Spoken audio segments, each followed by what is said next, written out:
ஞானானந்தமயம் தேவம் நிர்மலஸ்படிகாகிருதியும் ஆதாரம் சர்வ வித்யானாம் ஹயக்ரீவம் உபாஸ்மகே. நேயர்கள் அனைவருக்கும் அஸ்ட்ரோ KS ஐயங்காரின் பணிவான நமஸ்காரங்கள். 2026 புது வருட ஆங்கில புத்தாண்டு பலன்கள். முதல்ல எல்லோருக்கும் என்னுடைய ஆங்கில புத்தாண்டு நல்வாழ்த்துக்கள். என்னுடைய சப்ஸ்கிரைபர்ஸ், என்னை ஃபாலோ பண்ணுறவங்க எல்லாருக்குமே உங்களுக்கு வாழ்த்துக்கள்.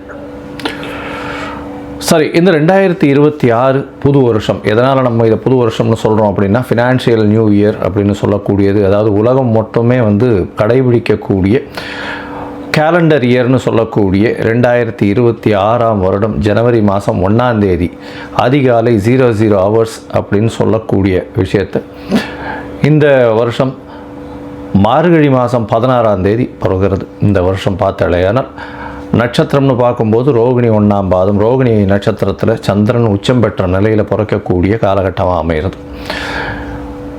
இந்த வருஷத்தினுடைய பலன்கள் எப்படி இருக்கும் அப்படின்றது ஒரு ராசியாகவும் பார்க்கலாம், பொதுவான பலன்களையும் கொஞ்சம் பார்க்கலாம். முதல்ல இந்த வருஷத்தினுடைய கோல்சாரம் என்னென்ன மாற்றங்கள் வருது அப்படின்றத முதல்ல பார்ப்போம். இந்த வருஷத்தில் காலபுருஷ தத்துவத்தின் 2வது ராசியான ரிஷபத்தில் சந்திரன் உச்சம் பெற்றிருக்கார். மிதுனத்தில் குரு வக்ரம், சிம்மத்தில் கேது. அது தவிர பார்த்தாலேனால் உங்களுக்கு இந்த வருஷத்தில் சமசப்தமம் அப்படின்னு சொல்லக்கூடிய இடத்துல மாந்தி வருது.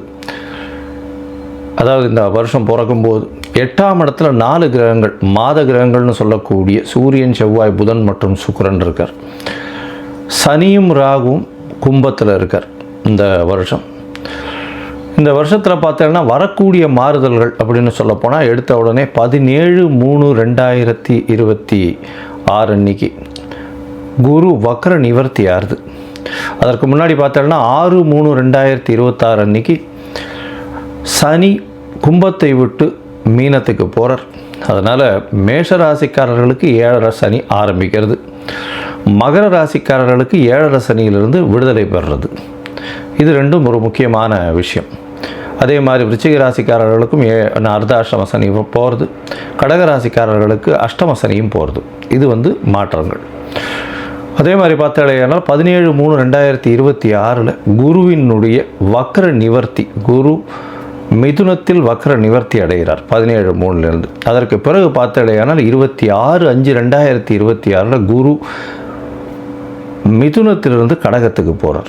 கடகத்தில் அவர் உச்சம் பெற்று போயிருக்கார். இந்த வருஷம் பார்த்தாலேயானால் பொதுவாகவே 12 மாதம் இருக்க வேண்டிய குரு 5ஆம் மாதத்திலிருந்து கிட்டத்தட்ட 10ஆம் மாதம் வரணும். அதாவது 5 மாதம் மட்டுமே அங்கே இருக்கார். அதாவது 20/10/2026 வரலும் தான் குரு கடகத்தில் இருக்கார். 20ஆம் தேதி அக்டோபர் மாதம் சிம்மத்துக்கு வந்துடுறார். கிட்டத்தட்ட ஒரு 5-6 மாதம்தான் அவர் அங்கே இருக்கார்.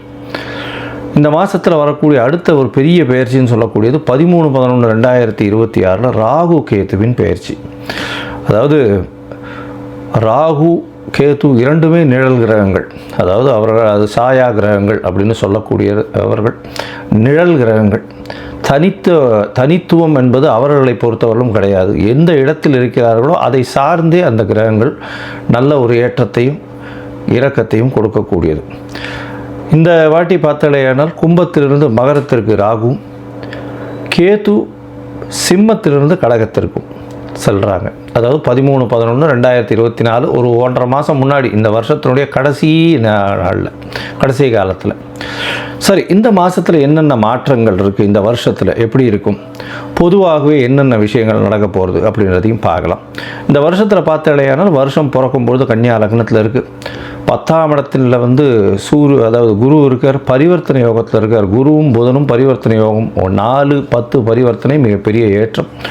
இந்த வருஷத்தில் பார்த்தோன்னா நம்மளுக்கு பொதுவான பலன்கள் அப்படின்னு பார்க்கும்பொழுது தொழில் அபரிமிதமாக இருக்கும். அதுவும் கணக்கு தொழில்கள், ஷேர் மார்க்கெட் 85 95 வரலும் 95,000 பாயிண்ட்ஸ் வரலும் போகக்கூடியது நிச்சயமாக உண்டு. போன வருஷம், அதாவது 2025 நான் சொல்லியிருந்தேன், டிசம்பர் மாதத்துக்குள்ளே 85,000 பாயிண்ட் தாண்டக்கூடிய வாய்ப்புகள் அதிகம் அப்படின்னு சொல்லியிருந்தேன். ஏன்னா புதன் ரொம்ப ஸ்ட்ராங்காக இருந்ததுனால இந்த வருஷம் ஒரு 10,000 பாயிண்ட் வரலும் நிச்சயமாக மாற்றங்கள் ஏற்படுத்தும். 95,000 பாயிண்ட்டிலிருந்து 1,00,000 பாயிண்ட் வரலும் சென்செக்ஸ் வரக்கூடிய வாய்ப்புகள் நிச்சயமாக உண்டு. ஷேர் மார்க்கெட்டினுடைய இது வந்து ரொம்ப இன்க்ரீஸ் ஆகக்கூடிய வாய்ப்பு உண்டு. கணிதம் சார்ந்த துறைகள் எல்லாமே பலப்படும். அதை தவிர வந்து அனலிட்டிக்கல் ஆப்ஸ் எல்லாமே வந்து ரொம்ப அதிகமாக இருக்கும். அதை தவிர இந்த அக்கௌண்டிங் ஆப்ஸ் எல்லாம் வந்து நிறைய ஏறும். சார்ட்டர்ட் அக்கௌண்டன்ஸுக்கு டிமாண்ட்ஸ் ரொம்ப அதிகமாகும். அதிகமான சார்ட்டர்ட் அக்கௌண்டன்ஸ் அவைலபிளாக இருப்பாங்க. அது தவிர பார்த்தாலேயானால் பண வரவிற்கு பஞ்சம் இருக்காது. ஏன்னா கேந்திரத்தில் 4ஆம் இடத்துல வந்து திக்பலம் பெற்று சுக்கிரன் இருக்கிறது பெரிய விசேஷம். இதன் மூலியமாக ஆட்சியில் இருப்பதற்காக எடுத்துக்கொள்ளணும். அதனால் வந்து பண வரவிற்கு பஞ்சம் இருக்காது. எடுத்த காரியங்கள் எல்லாமே நிறைவேறும். இந்த வாட்டி பணப்புழக்கம் கொஞ்சம் அதிகமாகவே இருக்கக்கூடிய காலகட்டம். சுக்கிரனும் 4ஆம் இடத்துல இருந்து திக்பலம் பெறதுனாலையும், அதாவது இந்த கன்னியா லக்னத்துக்கு 4ஆம் இடத்துல இருக்கிறதுனால திக்பலம் பெற்று போகிறதுனாலையும், சந்திரனும் உச்சம் பெற்று போகிறதுனாலையும் பெண்களுடைய டாமினன்ஸ் இந்த வருஷம் ரொம்ப அதிகமாகவே இருக்கும். எந்த ஒரு விஷயத்திலையும் பெண்களுடைய ஆளுமை அதிகமாக இருக்கக்கூடிய வருஷமாக இந்த வருஷம் அமையும். கலைத்துறை, அதை தவிர வந்து பார்த்தோம்னா அழகு துறைகள், ஆடை விளம்பரம், அலங்காரம், இந்த மாதிரியான துறைகள் மிகவும் மேன்மை பெறக்கூடிய வாய்ப்புகள் நிச்சயமாக உண்டு. தண்ணீர் சம்பந்தப்பட்ட, பால் பதனிடுதல் சம்பந்தப்பட்ட துறைகள் மிகவும் ஏற்றத்தை கொடுக்கக்கூடிய வாய்ப்புகள் உண்டு. அரசாங்கத்திற்கு பார்த்தடையானால் இந்த விமானப்படை மூலியமாக, விமானம் பொருட்கள் மூலியமாக நிறைய ஏற்றம் வரும். இராணுவ தளவாடங்கள் விற்கிறதுல விமானம் சம்பந்தப்பட்ட விஷயங்களில் பெரிய ஏற்றம் வரக்கூடிய வாய்ப்புகள். ஏன்னா ராகு ரொம்ப ஸ்ட்ராங்காக இருக்கக்கூடிய காலகட்டமாக அமைய போகிறது. இந்த வருஷத்தில் பார்த்தடையானால் குருவும் உச்சம் பெற்று போகிறதுனால தங்கம் ஸ்திரமாகக்கூடிய வாய்ப்பு உண்டு. தங்கம் விலை பார்த்தோம்னா ஸ்திரமாக இருக்கக்கூடிய வாய்ப்புகள் நிச்சயமாக இருக்கும். ஸ்திரம் அப்படின்னா 12,000 to 15,000 ரேஞ்சிலேயே தான் இருக்கும். ரொம்பவும் இறங்கிறதுக்கு வாய்ப்புகள் நிச்சயமாக கிடையாது. மேக்ஸிமம் போச்சுன்னா 14 ரூபா 15,000 ரூபா வரலும் 1 கிராம் போகிறதுக்கு வாய்ப்புகள் உண்டு. அதற்கு மேலே போகக்கூடிய வாய்ப்புகள் நிச்சயமாக இல்லை. ஆனால் வெள்ளியின் விலை நிச்சயமாக உச்சத்தை தொடும், அதிகமான இதுவாக வரும். வைரத்தின் விலையும் அதிகமாக வரக்கூடிய வாய்ப்புகள் நிச்சயமாக உண்டு. ஏன்னா சுக்கிரன் ரொம்ப ஸ்ட்ராங்காக இருக்கக்கூடிய காலகட்டமாக இருக்குது. அதனால் நிச்சயமாக உங்களுக்கு வெள்ளியும் வைரமும் விலை ஏற்றம் அதிகமாக இருக்கக்கூடிய வாய்ப்புகள் மிகவும் அதிகம். அது தவிர வந்து பார்த்தாலேயானால் மைனிங் செக்டர், அதாவது வானூர்தி செக்டர், அதை தவிர வந்து ஏரோஸ்பேஸு, ஏரோடைனமிக்ஸு, அதை தவிர ஏவியேஷன், இது எல்லாமே அதிகமாக வளரக்கூடிய வாய்ப்புகள் நிச்சயமாக உண்டு. நெருப்பு சம்பந்தமான பிரச்சனைகள் வரக்கூடிய வாய்ப்புகள் உண்டு. 1-2 நெருப்பு இன்சிடென்ட்ஸ் நடக்கும். மோஸ்ட்லி இந்த வருஷத்தில் ஒரு பெரிய விபத்தை சந்திக்க வேண்டிய காலகட்டமாக நிச்சயமாக வரும். அது தவிர பார்த்தாலேயானால் இந்த வருஷத்தில் என்ன சொல்கிறது, அதாவது இது கீழ்த்தட்டு மக்கள் மூலியமாக சற்று புரட்சிகரமான பிரச்சனைகள் வரக்கூடிய வாய்ப்புகள் உண்டு. அதாவது என்ன சொல்கிறது, ஒரு எதிர்ப்பு குரல்கள் அரசாங்கத்தை நோக்கி அதிகமாக இருக்கக்கூடிய காலகட்டமாக அமைய போகிறது. ஆனால் மொத்தத்தில் பார்க்கும்பொழுது தண்ணீர் பற்றாக்குறை இருக்காது.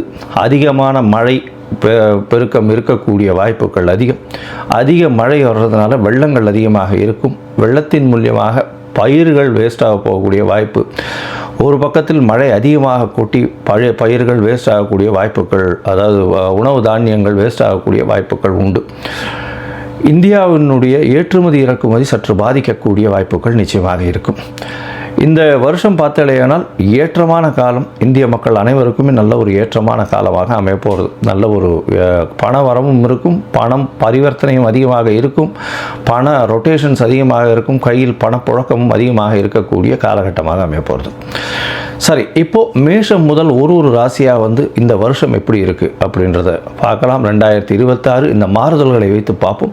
அதுக்கு முன்னாடி என்னுடைய மொபைல் நம்பர் கீழே ஸ்க்ராலிங்கில் போயின்னு இருக்கும். உங்களுக்கு அஸ்ட்ராலாஜிக்கல் கன்சல்ட் தேவைப்படுமே ஆயின் நீங்கள் எனக்கு ஃபோன் பண்ணுங்க. உங்களுக்கு அப்பாயின்மெண்ட்டு தரேன். உங்களுடைய date, time, place of birth, உங்களுடைய பெயர், உங்களுடைய தாய் தகப்பனார் பெயர், இதை அனுப்புங்க. என்னுடைய கட்டணம் என்னன்னு சொல்கிறேன். அந்த கட்டணத்தை வந்து போட்டுட்டு யூடிஆர் நம்பர் ஷேர் பண்ணுங்க. உங்களுடைய ஜாதகத்தை போட்டு சந்தி இருக்கான்னு பார்த்துட்டு, சந்தி இருந்ததே ஆனால் அதை தவிர்த்து என்ன இது பண்ண முடியும், உங்களுடைய நட்சத்திரம் என்ன, தசாநாதம் என்ன, அந்த தசை நடக்கிறது, உங்களுடைய லக்னம் என்ன அப்படின்றத குறித்து அதற்கு பிறகு உங்களோட அப்பாயின்மெண்ட் ஃபிக்ஸ் பண்ணிவிட்டு டிஸ்கஸ் பண்ணுறேன். பொதுவாகவே என்கிட்ட வர்ற ஜாதகத்தில் 50 வயசு 60 வயசில் இருக்கிற வாழ்க்கெல்லாம் வந்து நட்சத்திரம் சந்தியில் வர்றதுனாலையும் லக்ன சந்தியில் வர்றதுனாலையும் அவள் இருக்கக்கூடிய லக்னம் வந்து ரிஷப லக்னம் நினச்சிட்டு இருப்பா. ஆனால் மிருகசீரிஷம் 3ஆம் பாதத்தில் இருக்கும், மிதுன லக்னத்தில் இருப்பாள். ஸோ அந்த மாதிரி மாறுதல்கள் நிறைய இருக்குது. அதனால் முதல்ல லக்ன சந்தி நட்சத்திர சந்தி எல்லாம் குறித்து அதற்கு பிறகு உங்களுடைய ராசிக்கு உங்களுடைய லக்னத்திற்கு ஏற்ப தசை நடக்கிறதா, இப்போ நடக்கிற கோச்சாரம் எப்படி நடக்கிறதுன்றதை பார்த்து அதற்கு பிறகு பலன் சொல்கிறேன். சரி, இப்பொழுது மேஷம் முதல் மீனம் வரை 2026 புத்தாண்டு பலன்கள் ஒன்றொன்றாக பார்க்கலாம். கன்னியா ராசி நேயர்கள், உத்திரம் ஹஸ்தம் சித்திரை இந்த 3 நட்சத்திரம் 9 பாதங்களை கொண்ட ராசி. ராசியின் அதிபதி புதன். ராசிக்கு 4ஆம் இடத்துல பரிவர்த்தனை யோகத்தில் வேறு இருக்கார். அதாவது குருவும் புதனும் பரிவர்த்தனை இந்த வருஷம் பிறகும்பொழுது பெரிய விசேஷம். இந்த வருஷம் வந்து பெரிய ஏற்றத்தை கொடுக்கக்கூடிய வருஷமாக இந்த கன்னியா ராசிக்காரர்களுக்கு இருக்கும். முதல்ல அது சொல்கிறேன். ஏன்னா கன்னியா ராசிக்காரர்களுக்கு நடுவில் வந்து எந்த ஒரு விஷயமுமே முன்னெடுத்து போக முடியாத அளவுக்கு சில கஷ்டங்களை அனுபவிச்சுட்டு இருக்காங்க. ஏன்னா வந்து சனி பகவான் வக்கரகதியிலிருந்து மிகப்பெரிய தடங்கல்கள் வந்து இப்பொழுதுதான் கொஞ்சம் வந்து மாற்றங்கள் ஏற்பட்டுருக்கு. இப்போ ஒரு பெரிய விசேஷம் என்ன அப்படின்னா, உங்களுடைய ராசிக்கு 7ஆம் இடத்துல சனி பகவான் வரார். அதாவது 7ஆம் இடத்துல சனி பகவான் வரும்பொழுது எதிர்பாலனத்தின் மூலியமாக சிறு சிறு தொல்லைகள் வரக்கூடிய வாய்ப்பு உண்டு. அது தவிர பார்த்தீங்கன்னா உங்களுக்கு வேலை மாறுதல்கள், வேலையில் ஏற்றங்கள், வெளியூர் வெளிமாநிலம் வெளிநாடு சென்று வரக்கூடிய வாய்ப்புகள் இதெல்லாம் கண்டிப்பாக கிடைக்கும். உங்களுடைய ராசிக்கு பார்த்தீங்கன்னா 11ஆம் இடத்துல குரு பகவான் வர்றார். 5ஆம் மாதத்துக்கு மேலே பெரிய ஏற்றமான காலம். 5ஆம் மாதத்துக்கு மேலே பார்த்தீங்கன்னா, அதாவது 6ஆம் மாதத்துலேருந்து மிகப்பெரிய ஏற்றம் கிடைக்கக்கூடிய காலகட்டம். ஏன்னா உங்களுடைய ராசிக்கு 11ஆம் இடத்துல குரு உச்சம் பெற்று போகிறார். அவரே தனகாரகன் லாபஸ்தானத்தில் போய் உச்சம் பெற்று போகிறதுனால திடீர் பண யோகம், நினைத்து பார்க்க முடியாத அளவுக்கு மிகப்பெரிய மாறுதல்கள் ஏற்படக்கூடிய காலகட்டமாக இந்த கன்னியா ராசிக்காரர்களுக்கு அமைய போகிறது.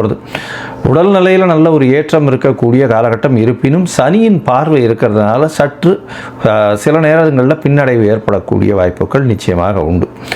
உங்களுடைய ராசிக்கு பார்த்தீங்கன்னா குருவினுடைய பார்வை உங்களுடைய ராசிக்கு 3ஆம் இடத்துல உழறதுனால முயற்சிகள் எல்லாமே வெற்றி பெறக்கூடிய வாய்ப்புகள் நிச்சயமாக உண்டு. அது தவிர சனியின் மேலேயும் வந்து குருவினுடைய பார்வை இருக்குது. அதனால் வந்து பார்த்தீங்கன்னா உங்களுக்கு திருமண பாக்கியம், திருமணத்திற்கு பார்த்து கொண்டிருக்கக்கூடிய இளைஞர்களுக்கு கண்டிப்பாக திருமண பாக்கியம் ஏற்படக்கூடிய காலகட்டமாக அமைய போகிறது. இந்த வருஷம் நிச்சயமாக, அதாவது 6ஆம் மாதத்திலிருந்து ஜூன் மாதத்திலிருந்து அக்டோபர் மாதத்துக்குள்ளே நிச்சயமாக கல்யாணம் கண்டிப்பாக ஆகும். 2வது திருமணத்திற்கு பார்த்து கொண்டு இருப்பவர்களுக்கும் இந்த காலகட்டம் நல்ல ஒரு ஏற்றமான காலகட்டமாக அமைய போகிறது. இந்த வருஷம் பார்த்தீங்கன்னா நீங்கள் நினைக்கக்கூடிய அளவிற்கும் மேலாக தொழில் அதிக லாபம் வரக்கூடிய வாய்ப்பு. சொந்த தொழில் பண்ணுறவங்களுக்கெல்லாம் திடீர் பணவரவு ஏற்றங்கள் வரக்கூடிய வாய்ப்பு. அது தவிர பார்த்தீங்கன்னா வேலை செய்பவர்களுக்கு திடீர் மாற்றங்கள் வரும், ஏற்றங்கள் வரும். வேலையின் மூலியமாக பெரிய மாற்றங்கள் ஏற்படக்கூடிய வாய்ப்புகள் உண்டு. 5ஆம் அதிபதியே வந்து உங்களுக்கு 7ஆம் இடத்துல இருக்கிறதுனாலையும், அதனால் அது தவிர வந்து குருவே வந்து 5ஆம் இடத்தையும் பார்க்குறார், 7ஆம் இடத்தையும் பார்க்குறார். அதனால் வந்து பார்த்தோம்னா குழந்தை பிராப்திக்கு பார்த்து கொண்டு இருப்பவர்களுக்கு குழந்தை பிராப்தி ஏற்படக்கூடிய வாய்ப்புகள் இந்த காலகட்டத்தில் இருக்கும். 5ஆம் அதிபதி 7ஆம் இடத்துல இருக்கிறதுனால காதல் வருமா அப்படின்னு கேட்பாங்க. இருந்தாலும் குருவினுடைய பார்வை 5ஆம் அதிபதியின் மேலேயும் 5ஆம் இடத்துலையும் 2 பேர் மேலேயும் விழுறதுனால, அதாவது மனம் ஒப்பு இருந்தாலும் பெற்றோர்களின் சம்மதத்தின் மூலியமாகவே திருமணம் நடக்கக்கூடிய வாய்ப்புகள் நிச்சயமாக உண்டு. ஏன்னா 5, 7 சம்பந்தப்பட்டாலும் 11ஆம் இடத்திலிருந்து குருவினுடைய பார்வை நிச்சயமாக நல்ல ஒரு ஏற்றத்தை கொடுக்கக்கூடிய காலகட்டமாக அமையும். படிக்கக்கூடிய மாணவர்களுக்கு எல்லா விதமான முயற்சியும் நிச்சயமாக நல்லபடியாக நடைபெறும். போஸ்ட் கிராஜுவேஷன், அதை தவிர வந்து PhD இந்த மாதிரியான பொசிஷன்ஸ் படிக்கிறவாளுக்கு நல்ல ஒரு ஏற்றம் கிடைக்கக்கூடிய வாய்ப்புகள் உண்டு. புதுசாக வந்து தீசிஸ் எழுதக்கூடிய, புத்தகங்கள் எழுதக்கூடிய, கவிதை நடைய எழுதக்கூடிய, கட்டுரைகள் எழுதக்கூடியவர்களுக்கெல்லாம் நல்ல ஒரு ஏற்றம் இருக்கக்கூடிய காலகட்டம். ஆர்ட் டைரக்டர்ஸுக்கெல்லாம் திடீர் பணம் வரக்கூடிய வாய்ப்புகள் நிச்சயமாக உண்டு. அதாவது மேத்ஸ் சம்பந்தப்பட்ட, அதை தவிர வந்து இந்த கணினி சம்பந்தப்பட்ட, அதாவது கம்ப்யூட்டர் சாஃப்ட்வேர் ஹார்ட்வேர் இந்த மாதிரியான இன்ஜினியர்ஸ் இவங்களுக்கெல்லாம் நல்ல ஒரு ஏற்றம் இருக்கும். அதை தவிர அட்வர்டைசிங் செக்டாரில் இருக்கிறவங்களுக்கெல்லாம் பெரிய ஏற்றம் கிடைக்கக்கூடிய காலகட்டமாக அமைய போகிறது. இந்த இது அதாவது கன்னியா ராசிக்காரர்களை பொறுத்தவரையிலும் பார்த்தோம்னா இந்த புதனுடைய சம்பந்தம் அதிகமாக இருக்கிறதுனால ஷேர் மார்க்கெட் இண்டிசஸில் நல்ல ஒரு வெற்றி வாகை சுடக்கூடிய இந்த வருஷம் பார்த்தலையானால் ஷேர் மார்க்கெட்டில் அதிகமான பணம் பண்ணக்கூடிய நபர்களில் இவர்களும் ஒருத்தர்களாக இருக்கக்கூடிய வாய்ப்புகள் நிச்சயமாக இருக்கும். இந்த வருஷம் மிகவும் ஏற்றமான வருஷம். மொத்தத்தில் பார்த்தலையானால் இந்த கன்னியா ராசிக்காரர்களுக்கு மிகப்பெரிய குபேர சம்பத்து வரக்கூடிய வாய்ப்புகள் நிச்சயமாக உண்டு. உங்களுடைய ராசிக்கு 11ஆம் இடத்துல இருக்கக்கூடிய குரு பகவான் மூலியமாக நல்ல ஒரு ஏற்றம் கிடைக்கும். திருமண பாக்கியம் ஏற்படக்கூடிய வாய்ப்பு, தொழிலில் ஏற்றம் இருக்கக்கூடிய வாய்ப்பு, எதிர்பாலனத்தவரை சற்று நம்ப வேண்டாம். பார்ட்னர்ஷிப் பிஸ்னஸில் அதிகமாக மூலதனம் போட வேண்டாம். பொறுமையாக இருக்கிறது ரொம்பவும் நல்லது. திருமணம், குழந்தை பிராப்தி ஏற்படக்கூடிய வாய்ப்புகள் நிச்சயமாக உண்டு. வெளிநாடு, வெளியூர், வெளிமாநிலம் சென்று படிக்கக்கூடிய வாய்ப்புகள் உண்டு. உங்களுடைய உடல்நிலையில் சற்று ஜாகிரதையாக இருக்கிறது நல்லது. ஏன்னா 7ஆம் இடத்துல இருக்கக்கூடிய சனி உங்களுடைய ராசியை பார்க்குறார். இதில் ஒரு மிகப்பெரிய விசேஷம் என்ன அப்படின்னா, உங்களுடைய ராசிக்கு 11ஆம் இடத்துல கேது பகவான் வர போகிறார். அதனால் உங்களுக்கு இந்த வருஷம் மிகப்பெரிய ஏற்றம், தன லாபங்கள் அதிகமாக இருக்கக்கூடிய காலகட்டம். ஏன்னா 11ஆம் இடத்துல எந்த கிரகம் இருந்தாலும் பண வரவிற்கு பஞ்சம் இருக்காது. தொழிலில் அபரிமிதமான லாபங்களை கொடுக்கும்ன்றது ஜோதிட சாஸ்திரம் சொல்கிறது. அதன் மூலியமாக 11ஆம் இடம் நல்ல ஒரு ஏற்றமாக இருக்கக்கூடிய காலகட்டம்ன்றதுனால உங்களுக்கு நிச்சயமான ஏற்றங்கள் இருக்கும். குழந்தைகள் மூலியமாக சிறு சிறு தொல்லைகள் வரும். ஏன்னா ராகு கேது பயிற்சிக்கு அப்புறம் குழந்தைகள் மூலியமாக சிறு சிறு தொல்லைகள் வரும். இருப்பினும் குழந்தைகள் மூலியமாக நல்ல ஒரு ஏற்றம் கிடைக்கக்கூடிய காலகட்டமாக இந்த வருஷம் அமைய போகிறது. இந்த வருஷத்தில் நீங்கள் பார்த்தீங்களேனால் அருகில் இருக்கக்கூடிய அதாவது வரதராஜ பெருமாள் கோவில் போய்ட்டு வாங்க. காஞ்சிபுரத்தில் வரதராஜன் போய் சேவிச்சுட்டு வாங்க. அதை தவிர புதன் கிரகத்தினுடைய இது பச்சை பட்டு தானம் கொடுங்க. அதே மாதிரி பச்சை பட்டாணி தானம் கொடுத்துட்டு வாங்க. நல்ல ஒரு ஏற்றம் கிடைக்கக்கூடிய காலகட்டமாக இந்த வருஷம் உங்களுக்கு அமைய போகிறது.